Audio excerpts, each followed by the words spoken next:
we are in the late 1930s Germany.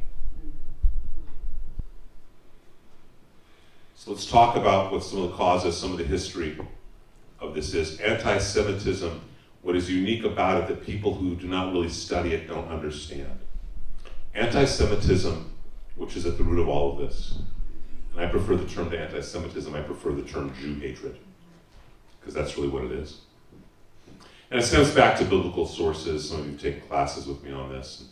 And the blood libel and the mistranslation of the light coming from Moses' head being translated as a horn.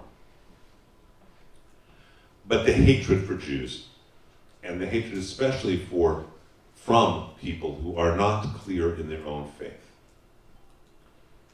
I'll use my friend Pastor Rob McCoy as an example. Rob is clear in his faith of Jesus as his Savior. So his desire to convert me is out of love. He wants me to be in heaven with him, and that's a really beautiful thought if you think about it, isn't it? But for many people who really don't have a deep-seated faith, the existence of the Jew, let alone our thriving, is a threat on their faith. Because if you think about it, right, if they kind of believe that Jesus is God, then we rejected Jesus, so therefore we should not exist. And our existence threatens their level of faith at a deep, unconscious level. Does that make sense to everyone? Yeah. Okay. And that hatred mutates. It's not that we mutate the hatred.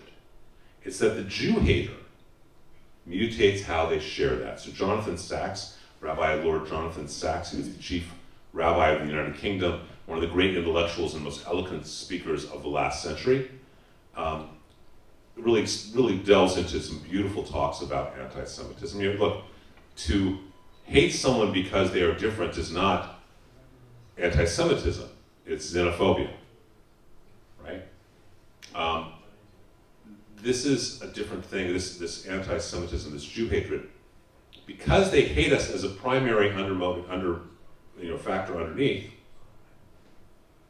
it manifests in whatever the current gestalt is, the current worldview is of the time. So in the Middle Ages, they hate us because of our religion.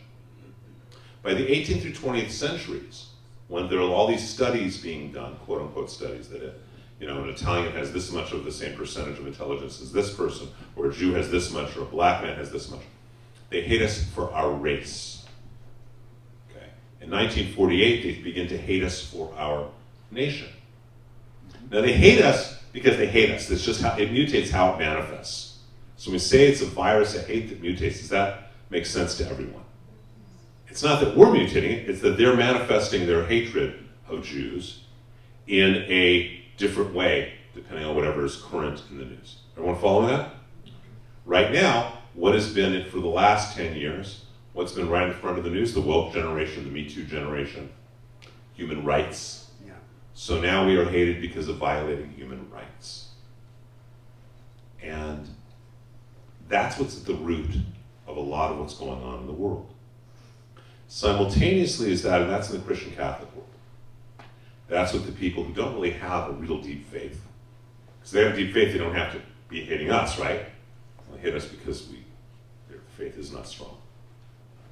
And then on the flip side, on the other side of it, you have the extreme Islamic faction, which is manifest most clearly today through Hamas.